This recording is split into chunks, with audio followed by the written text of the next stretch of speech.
자, 그럼 오늘 그러니까 이 싱가포르 순복음교회 2024년 3월 31일 주일 예배이면서 동시에 부활절 예배의 설교 본문을 말씀드리고 함께 읽어보도록 하겠습니다. 오늘 설교 본문은 마가복음 15장 37절부터 38절이 되겠습니다. 마가복음 15장 37절에서 38절을 다 같이 한 목소리로 읽어보도록 하겠습니다. 예수께서 큰 소리를 지르시고 숨지시니라. 이에 성소 휘장이 위로부터 아래까지 찢어져 둘이 되니라. 아멘. 자, 저는 방금 함께 읽은 마가복음 15장 37절에서 38절 말씀을 가지고 둘로 찢어진 것이 있지만 하나가 된 것이 있다라는 제목으로 잠시 말씀을 나누면서 부활의 의미를 되새겨 보고자 합니다. 자, 오늘은 선을 넘다라는 말로 얘기를 시작해 볼까 해요. 우리가 세상을 살아갈 때, 그리고 세상 속에서 삶을 살아갈 때 지켜야 하는 선이 있죠. 넘지 말아야 하는 선이 있다는 거예요. 그게 뭐 눈에 보이는 피지컬한 선이기도 하겠지만 관계를 맺고 살아가는 사람들 사이에서 서로 예의를 갖추어야 하는 경우, 또 누군가의 영역을 침범하지 말아야 하는, 상대방을 존중하는 의미에서의 보이지 않는 선이 있다라는 뜻이 될 겁니다. 2020년으로 기억하는데 제92회 아카데미 시상식에서 작품상을 비롯한 4개 부문 수상에 빛나는 영화 기생충, 이 영화는 한마디로 선을 넘는 자들의 이야기라고 요약할 수 있습니다. 그리고 이 영화가 그리고 있는 주제가 그렇다라는 것을 잘 드러내주는 대사가 있습니다. 지금은 고인이 되셨지만 이 영화의 주인공 중 한 명이었던 이선균 배우가 역할을 했던 그 박사장이라는 인물이 있는데요. 그 사람이 이런 말을 한 적이 있습니다. 내가 원래 선을 넘는 사람을 제일 싫어하는데 라는 대사를 통해서 이 영화의 주제가 선을 넘는 사람들의 이야기다라는 것을 우리는 알 수 있습니다. 자, 그런데 선이라는 것이 필요하죠. 그것이 질서를 유지하는 데에 유용하기 때문에 그렇습니다. 그래서 지켜야 할 선이 있어야 하겠지만 사실 선이라는 것은 필요한 만큼 최소한의 역할을 해야 합니다. 마치 우리가 지켜야 하는 규칙이나 법이 최소한이어야 하는 것과 마찬가지로요. 자, 오늘 설교 본문과 관련해서 배경이 되는 것이 있는데 방금 말씀드린 이 선과 같은 역할을 하는 게 있었습니다. 그것이 무엇이냐 하면 성전의 휘장이었죠. 자, 이스라엘 사람들의 성전 안에는 그림에서 보시는 바와 같이 성도님들이 보실 때 오른쪽 끝에 지성소라고 작게 글씨가 적혀 있습니다. 그리고 그 앞쪽이 성소죠. 지성소와 성소가 이 휘장을 경계로 해서 구분이 되어 있었습니다. 그러니까 이 성전에 있었던 휘장의 역할은 지극히 거룩한 곳이다라는 의미에서의 지성소와 거룩한 곳이라고 하는 성소를 구분짓는 선의 역할을 하고 있었다라는 거예요. 넘어서면 안 되기 때문에 누구나 함부로 지성소에 들어갈 수 없도록 암막 커튼보다 훨씬 더 두께가 있는 두꺼운 커튼으로 이 휘장이 지성소와 성소의 경계를 형성하고 있었다라는 겁니다. 그런데 오늘 설교 본문에 따르면 예수님께서 마지막 호흡을 내뱉으시면서 죽음을 맞이하실 때 어떤 일이 벌어졌죠? 그 성전의 휘장이 위에서부터 아래로 찢어져서 둘이 되었다라는 겁니다. 자, 중요한 것이 있습니다. 방향이 중요한데요. 위에서부터 아래로 그렇게 되었다라는 점이 상당히 중요하니까 일단 이 사실을 기억하시면 좋겠습니다. 위에서부터 아래로 찢어져서 휘장이 완전히 둘이 되었다. 자, 여기에 우리가 또 한 가지 생각해 보아야 할 것이 있습니다. 그것은 구분이라는 말과 분리라는 말의 차이를 아는 것에 있습니다. 자, 우선 구분은 떨어지는 건 아닙니다. 단절되는 것을 의미하지 않아요. 우리 몸에 붙어있는 팔과 다리는 누구나 그 역할이나 기능이 다르다라는 것을 알면서 구분할 수 있지만 그렇다라고 팔과 다리가 몸에서부터 분리되어 있지는 않죠. 그러나 분리라는 것은 그런 느낌이 좀 있습니다. 막혀 있다거나 떨어져 있다거나 단절된 느낌을 갖는 것이 분리라는 단어입니다. 자, 그러면 이 두 단어를, 그러니까 구분과 분리라는 단어에 대해서 조금 더 이해하는 시간을 가져보도록 하겠습니다. 우선은 창조주 하나님이 당신의 모양과 형상을 따라서 우리 인간을 만드셨습니다. 이 사실이 증언하는 것이 무엇입니까? 하나님은 창조주이시고 우리는 아무리 하나님의 모양과 형상으로 만들어졌다고 해도 피조물이다라는 것이죠. 그러니까 창조주 하나님과 피조물인 우리 인간은 구분이 된다라는 말입니다. 그러나 하나님께서 분리되도록 만들지는 않았습니다. 물론 떨어져 있지만 그것이 단절은 아니었다라는 겁니다. 성경에는 분명히 태초의 인간 아담과 하나님 사이에 이루어졌던 대화와 소통이 기록되어 있습니다. 친밀한 유대와 친밀한 관계, 그것을 알 수 있는 구절들이 제법 기록되어 있어요. 다시 말씀드립니다. 태초의 인간과 하나님 사이에서는 분명히 창조주와 피조물이라고 하는 구분이 있지만 그것이 분리는 아니었다. 자, 이와 같은 관계를 오늘 설교를 시작하면서 말씀드렸던 단어 선, 그리고 지금 말씀드렸던 구분과 분리라는 말로 정리를 해볼 필요가 있는데요. 창조주, 하나님과 피조물, 인간 사이에는 선, 곧 구분은 있었지만 그렇다라고 해서 그것이 분리는 아니었다라는 것을 기억하셔야 합니다. 게다가 창조주와 피조물 사이에 구분을 두신 분이 하나님이라는 점이 중요합니다. 하나님이 그렇게 최소한의 선으로 구분하셨던 데에는 이유와 목적이 있다라는 뜻이에요. 아마도 최소한의 경계, 최소한의 질서, 그것이 필요해서 그랬을 겁니다. 자, 그러면 인간을 처음에 만드셨을 때 이 하나님께서 어떤 구분, 어떤 선을 만들어 놓으셨는지 잠시 말씀을 통해서 살펴보도록 하겠습니다. 창세기 2장 7절에서 9절을 보면 하나님이 인간을 지으신 직후에 어떤 작업을 지속하셨는지 기록되어 있습니다. 한번 읽어보도록 하겠습니다. 제가 읽겠습니다. 여호와 하나님이 땅의 흙으로 사람을 지으시고 생기를 그 코에 불어넣으시니 사람이 생명이 되니라. 여호와 하나님이 동방의 에덴의 동산을 창설하시고 그 지으신 사람을 거기 두시니라. 여호와 하나님이 그 땅에서 보기에 아름답고 먹기에 좋은 나무가 나게 하시니 동산 가운데에는 생명나무와 선악을 알게 하는 나무도 있더라. 아멘.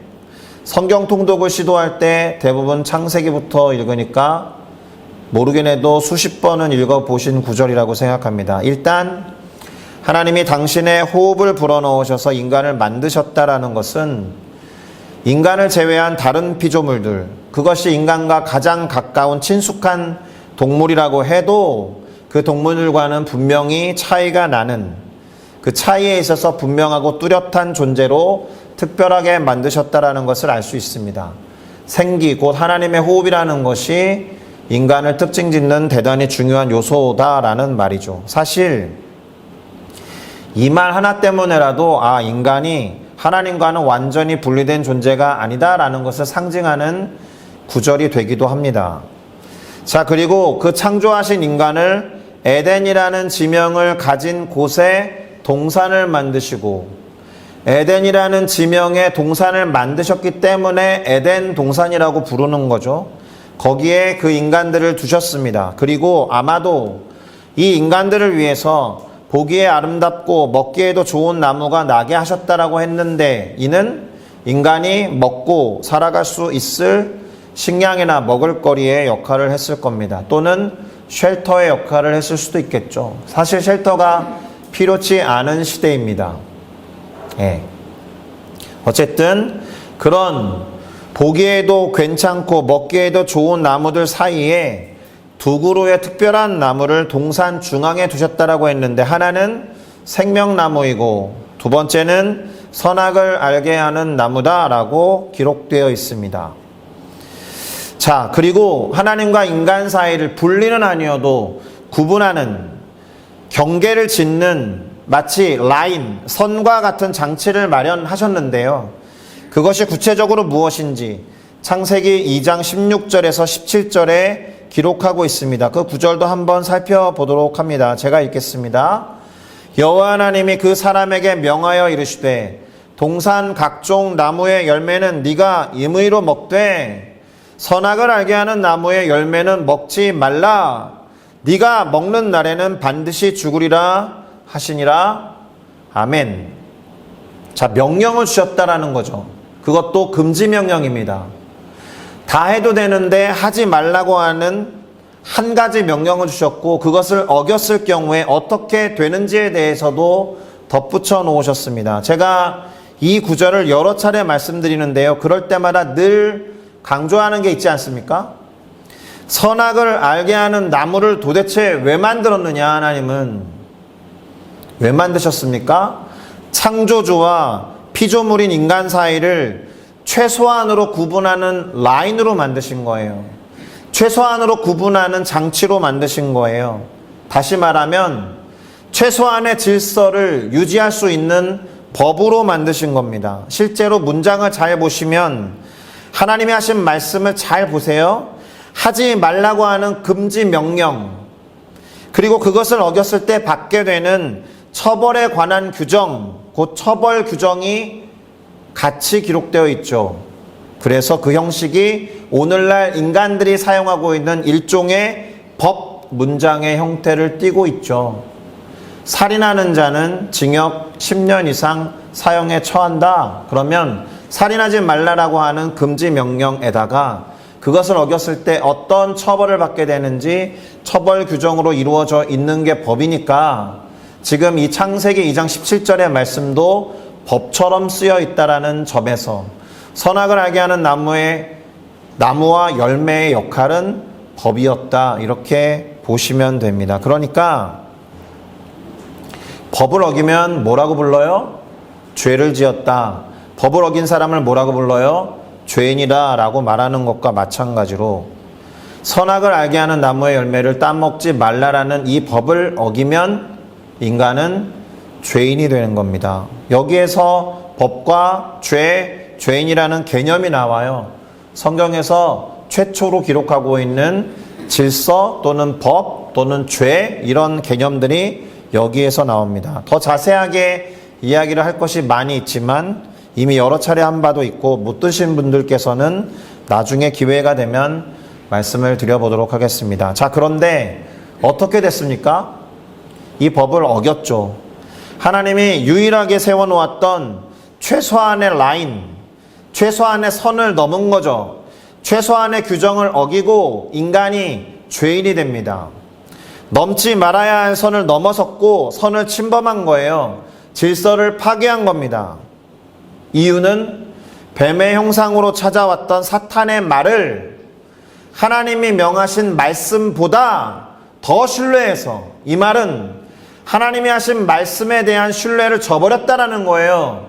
야, 설마 정말 죽을까? 라고 의심했고 믿지 않았기 때문에, 다른 말로 불신했기 때문에, 그 법대로 우리가 처벌받을 거다라는 그 법 규정을 믿지 않았기 때문에, 죄인이 됨과 동시에 믿지 않았으니까 불신자라고 부르는 거예요. 결국 하나님과 단절된 관계에 놓이게 됩니다. 이것은 그 전까지 누차 말씀드렸던 구분의 상태가 아니라 분리의 상태에 접어든게 됩니다. 그 첫 번째 현상이 뭔지 아세요? 스스로 하나님을 피하는 거예요. 창세기 3장 8절을 보겠습니다. 아담과 하와가 그날, 그러니까 뭐예요? 선악을 알게 하는 나무의 열매를 따먹은 그날 바람이 불 때, 이 바람이라는 단어가 어디에서 왔다고요? 하나님의 호흡에서 왔어요. 하나님의 생기에서 왔거든요. 그럼 아담과 하와는 바람이 불어올 때 이미 하나님의 호흡, 하나님의 냄새를 맡았다라는 것이 됩니다. 실제로 하나님이 동산에 거니셨다라고 되어 있죠. 동산에 거니시는 여호와 하나님의 소리를 듣고 동산에 거니시는 여호와 하나님의 냄새를 맡고 동산에 거니시는 여호와 하나님을 느끼고, 이 말은 원래는 하나님과 피조물이었던 인간이 공간을 쉐어하고 있었다라는 뜻이죠. 그래서 분리가 아니었던 거예요. 거니시는 하나님이라는 표현이 나오지만 산책하시는 하나님이었던 거예요. 어쩌면 그 전에는 아담과 하와, 구분은 되지만 분리되지 않는 사랑하는 당신의 형상과 모양대로 만들어진 다른 동물과 차별화되어 있었던 유일무이한 존재들의 손을 잡고 서늘한 가운데 산책하시는 하나님이셨을지도 모릅니다. 친밀하게 교제하시던 일상을 하나님은 그렇게 보내신 것 그대로 아담과 하와가 죄를 범한 그날에도 똑같이 습관을 따라 나오신 거죠. 그렇게 거니시는 하나님의 소리를 듣고 아담과 그의 아내가 하나님의 낯을 피하여 동산에 먹기에도 좋고 보기에도 좋은 나무들 사이로, 생각해 보실래요? 하나님이 선물로 주신 나무들 사이로, 하나님이 너희들 먹고 마음껏 즐기며 살아라 그렇게 해서 나게 하셨던 나무들 사이로, 하나님이 생각날 법한 선물과 같은 나무들 사이로 숨었다. 관계를 철회했다. 단절시켰다.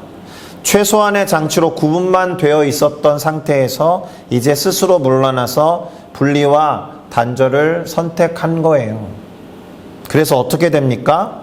창세기 3장 22절에서 24절에 보니까 실제로 공간적으로도 분리가 되는데요. 제가 역시나 읽어보겠습니다. 여호와 하나님이 이르시되 보라, 이 사람이 선악을 하는 일에 우리 중 하나같이 되었으니 그가 혹시라도 그의 손을 들어 생명나무 열매도 따먹고 영생할까 하노라 하시고.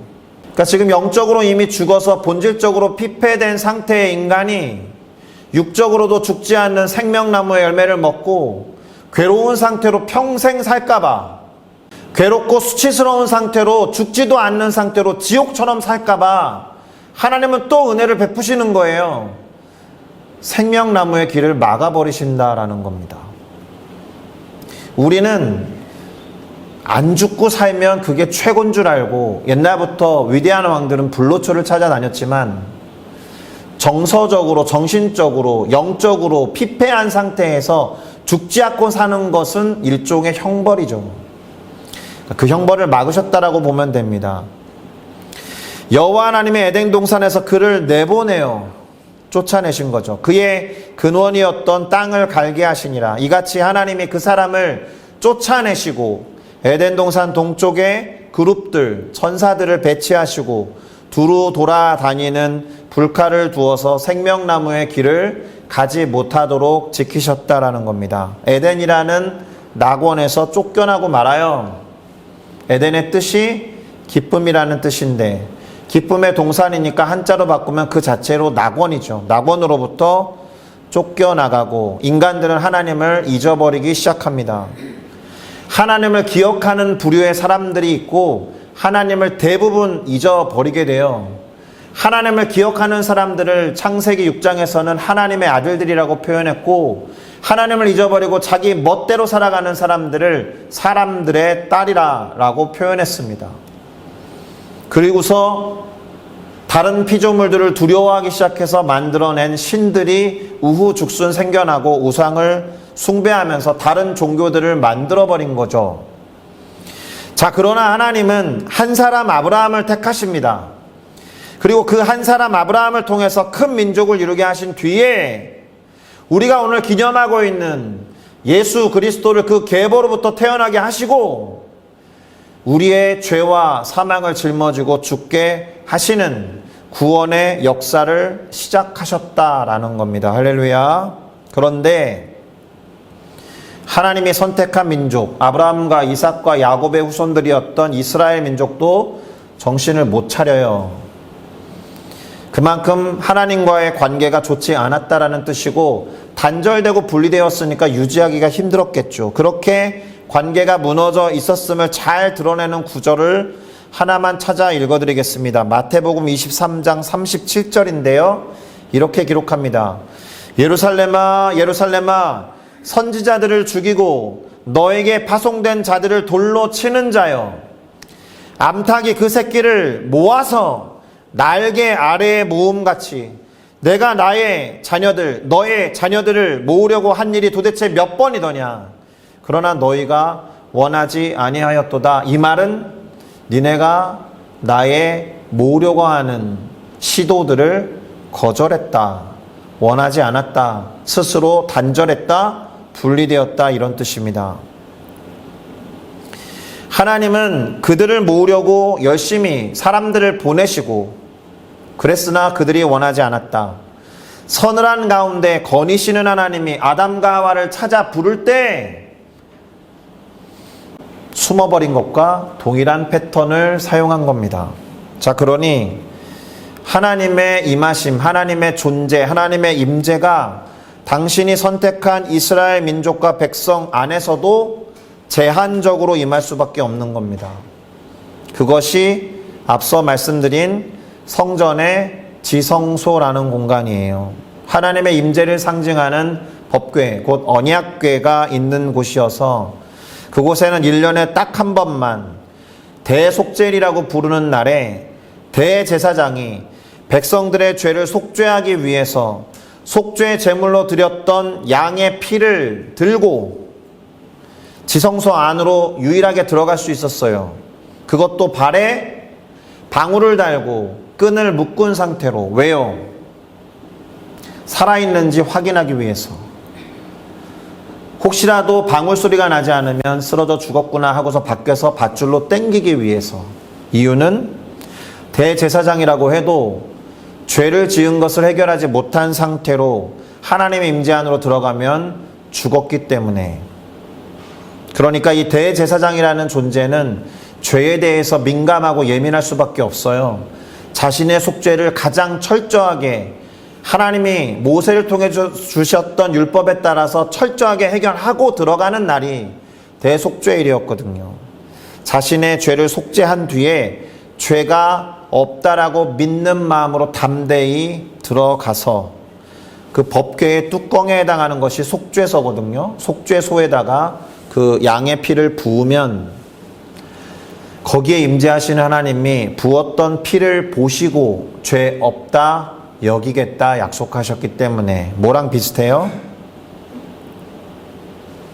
출애굽할 때 하나님이 보내신 죽음의 사자들이 어린 양의 피를 볼 때 그 집은 넘어가겠다라고 하신 것처럼. 그러니까 그 이외에 죄를 해결한 특별한 존재 한 명 이외에 죄가 있는 누구도 하나님의 임재 안으로는 들어갈 수 없는 거예요. 하나님의 얼굴로 상징되는 영광을 볼 수도 없는 거예요. 바로 죽음을 당하는 겁니다. 그래서 하나님이 보내신 사자, 천사를 만나게 되어도 구약 성경에 많은 사람들이 뭐라고 말해요? 화로다, 내가 죽게 되었다, 이렇게 말하죠. 두려워해서 그런 겁니다. 그런데 예수님께서 십자가 위에서 물과 피를 다 쏟아내시고 큰 소리를 지르시면서 마지막 호흡을 내쉬는 그 순간 어떻게 돼 있었다고요? 지성소와 성소를 구분하는 라인이 되었던 휘장이 위로부터 아래까지 찢어져서 둘이 되었다라는 겁니다. 자, 제가 처음에 뭐를 기억하라고 그랬어요? 위에서부터 아래로. 이 말은 지성소 있잖아요. 지극히 거룩한 장소여서 하나님이 임재하는 들어갈 수 있는, 하나님의 임재로 들어갈 수 있는 그 길을 누가 열었다라는 거예요? 하나님이 열었다는 거예요. 위에서부터 아래로 스스로 찢으신 겁니다. 뭘 보시고요?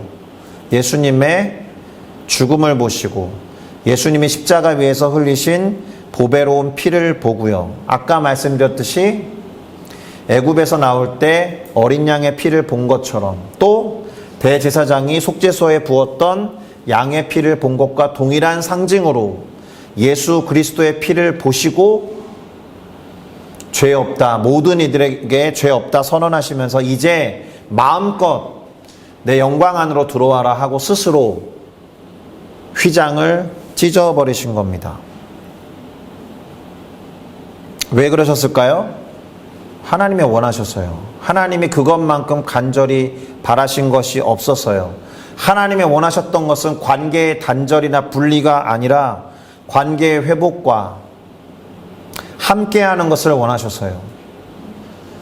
그래서 예수님의 이름이 임마누엘이라고 여러 번 말씀드렸잖아요. 하나님이 우리와 함께 하신다. 할렐루야. 이것이 예수 그리스도의 죽으심과 부활의 의미입니다. 예수님의 죽으심과 부활에 있어서 가장 중요한 사건 중에 하나가 휘장이 위로부터 아래로 찢어진 것, 그것만큼 중요한 것도 사실 없어요. 그래서 성경 히브리서의 저자는 다음과 같은 구절을 기록해 놓았습니다. 히브리서 10장 19절에서 20절인데요. 제가 읽어드리겠습니다. 그러므로 형제들아, 우리가 예수의 피를 힘입어 성소에 들어갈 담력을 얻었나니. 왜요? 다 죽었으니까. 그런데 예수의 피를 힘입어 들어갈 수 있게 되었으니 담력을 가지고 들어가라. 그 길은 우리를 위하여 위에서부터 아래로 찢어져서 가운데로 열어놓으신 새로운 살 길이요. 휘장은 곧 그의 육체니라. 휘장이 곧 예수님의 육체니라. 할렐루야. 실제로 휘장이 찢어진 것처럼 예수님의 육체도 너덜너덜 찢어지셨죠. 구멍이 송송송 났습니다. 아직까지 이렇게 구멍 송송 난 너덜너덜해진 예수님의 모습을 가장 리얼하게 그려놓은 영화로는 패션 오브 크라이스트만큼 사실적인 영화가 없어요. 거기에서 캡처받은 몇 가지 사진만 보여드릴까요? 이렇게 그려놨죠. 또요, 십자가에서 내려놓았을 때 예수의 시체가 갖고 있었던 너덜너덜함은 대충 이래요. 제가 우리 교회에서 부교육자 사역을 시작하고 처음으로, 얼마 지나지 않아 철야 때인지 설교할 기회가 있어서 한 번 했던 퍼포먼스가 있습니다. 대부분이 모르실 것 같아서 방금 읽어드렸던 휘장으로 상징된 예수님의 육체가 왜 그렇게 되어야 했는지를 한번 보여드리려고 합니다. 용호 형제를 앞자리로 초대하겠습니다. 잠깐만 나와주십시오. 여기 서주세요. 네. 휴지가 휘장입니다. 들어주시겠습니까? 얼굴을 가려주세요. 저를 보시면 됩니다. 편의상 제가 하나님을 하겠습니다. 용호 형제가 보고 싶은 인간이죠. 그런데 죄를 지어서 관계가 단절돼서 용호 형제와 저의 사이에는 암막 커튼과 같은 휘장이 있는 거죠. 근데 예수님께서는 십자가에 달리기 직전에 거의 죽기 직전까지 채찍질 당하셨습니다. 그리고 그분의 머리는 가시 면류관에 의해서 구멍이 났어요.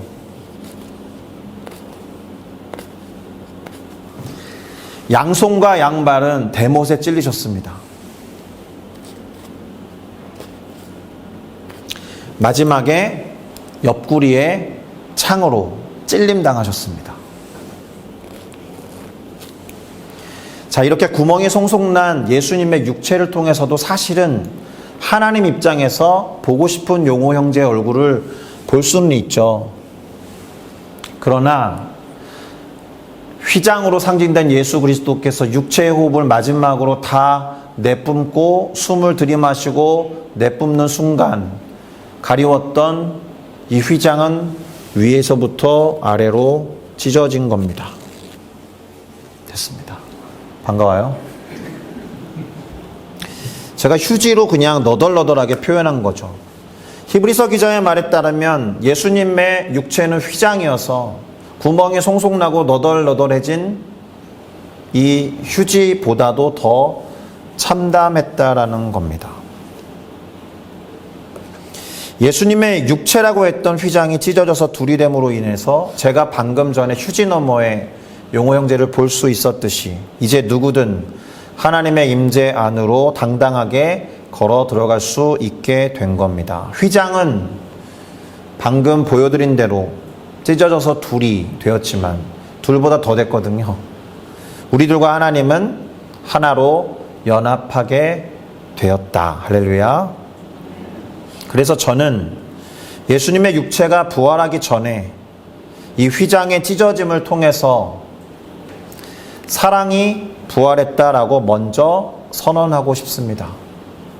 무슨 말이냐 하면 사랑이 부활했다라는 말은 관계가 회복되었다라는 말이잖아요. 사랑이 관계 용어니까 사랑하는 사람이 있고 사랑을 받는 사람이 있고 그 안에 매개가 되는 사랑이라는 감정이 있으니까 사랑은 관계 용어거든요. 두 사람 사이에 오고 가는 사랑 자체가 온전할진데 두 사람 사이가 단절되어 있고 분리되어 있었기 때문에 오고 갈 수 없었던 관계가 그렇게 회복되는 겁니다. 사랑이 부활했다라는 말은 사랑하는 이 하나님과 사랑받는 이 인간 사이에 서로 화해를 했다라는 뜻이고 단순히 관계가 회복된 것만이 아니라 화목하여 이전보다 풍성해졌다라는 뜻이 되는 겁니다. 이제 회복된 관계와 더 풍성하게 된 화목이 어떤 것인지 설명을 해드려 볼게요. 첫째로 하나님을 볼 수 있게 된 거죠. 그래서 그분의 얼굴을 구해도 됩니다.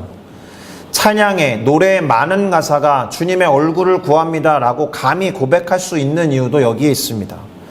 그분의 임재 안으로 들어가도 죽지 않습니다. 그분과 교제하면서 친밀한 관계를 형성할 수 있게 되었습니다. 풍성한 화목의 관계를 누릴 수 있게 되었다라는 말입니다. 자, 그러니 어떻게 해야 됩니까? 지금 써놓은 저 문장들의 어미를 바꿔보면 이렇게 됩니다. 그러니 하나님을 만나야 해요. 그러니 하나님의 얼굴과 영광을 구해야 하는 거예요. 그러니 하나님의 임재 안으로 들어가야 해요. 더 친밀한 관계를 바라고 소망하면서 그분과 교제해야 하고 실제로 그러한 관계를 형성하고 계속 발전시켜 나아가야 하고요. 그러한 풍성한 화목의 관계를 누리고 즐거워해야 하는 겁니다. 할렐루야. 이것이 예수님의 죽음으로 시작된 사랑의 부활이 가진 의미예요. 우리가 아니라 하나님이 원하셔서 그 관계를 회복하셨다. 그러니 우리가 죄인이 아니라 거듭난 새롭게 태어난 하나님의 자녀가 된 것입니다. 사실 하나님은 우리를 떠나신 일이 없어요. 인간이 먼저 죄를 지은 것을 아시면서도 서늘한 가운데 산책하시는 하나님이 그 전날의 습관을 쫓아서 아담과 하와와 산책하려고 불렀잖아요. 근데 인간이 그 관계를 단절시킨 겁니다. 그러나 우리를 사랑하신 하나님이 그 관계를 먼저 회복하셨다. 할렐루야.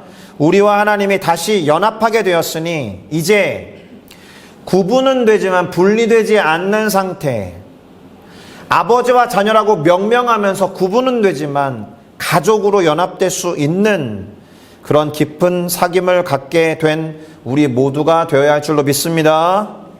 마지막으로 미국의 수잔 앤더슨이란 여인의 이야기를 들려드리고 설교를 마치겠습니다. 실제 있었던 이야기니까 실명을 언급해 드리는 건데요.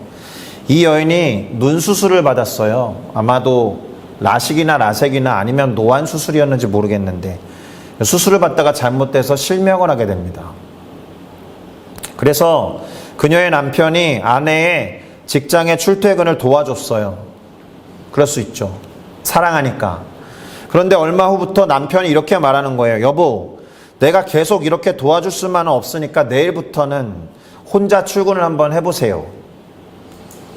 자, 그 말을 처음 들었을 때 그녀는 남편에게 서운함이 들었겠죠. 서운한 마음. 배신감까지는 모르겠지만. 그래서 오기가 나가지고 이를 악물고 혼자 출퇴근을 했습니다. 눈이 멀었기 때문에 암흑 것 같은 길 위에서 여러 번 넘어지면서 서러운 마음에 눈물도 많이 흘렸죠. 그런데 그렇게 부딪히고 넘어지는 과정을 여러 번 경험하다 보니까 어느새 익숙해져가지고 2년 정도가 지났습니다. 2년 정도가 지난 어느 날 그녀가 이제 버스를 타고 출근하는 것도 전혀 문제가 되지 않았을 때 운전기사가 무심코 이런 말을 합니다. 부인은 참 좋겠어요. 참 좋은 남편을 두셨네요. 매일 한결같이 부인을 살펴주고 있는 남편을 저는 단 하루도 못 본 적이 없습니다. 알고 보니까 남편은 이 수잔 앤더슨이 혼자 출근을 시도한 날로부터 하루도 빼먹지 않고 매일 아내가 버스를 타면 같이 타고 뒷자리에 앉아서 아내의 출퇴근길을 말없이 지켜보고 있었던 거예요. 자, 우리는 인생에서 때때로 넘어지고 다치고 그로 인해서 생기는 상처, 그리고 외롭다, 고독감도 함께 짊어지려고 하고 버거워하지만 그럴 때마다 우리의 등 뒤에서 응원하고 기도하는 가족, 친구, 배우자, 연인들이 있지 않습니까? 내 곁에 나를 사랑하는 누군가가 없는 것 같지만 사실은 내 뒤에는 그 누군가가 반드시 있죠.